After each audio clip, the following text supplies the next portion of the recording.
Friends, આજે આપણે લસણવાળી ચટણી બનાવીશું. લસણવાળી ચટણી બનાવવા માટે 1 વાટકો લસણ, ટામેટા અને લસણને આ રીતે મિક્સરમાં ક્રશ કરીશું.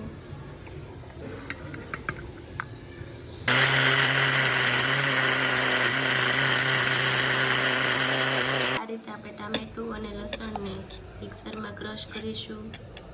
બાદ ચટણીનો વઘાર કરવા માટે તેલ ગરમ મૂકીશું.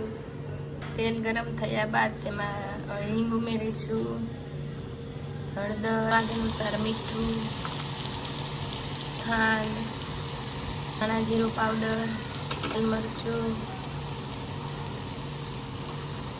પાણી બધું મિક્સ કરીશું. ચાટ મસાલો, ત્યારબાદ બધું મિક્સ કરીશું. તે ચટણીને થોડીક વાર માટે સાતળવા દઈશું. લસણવાળી ચટણી બની ગઈ છે.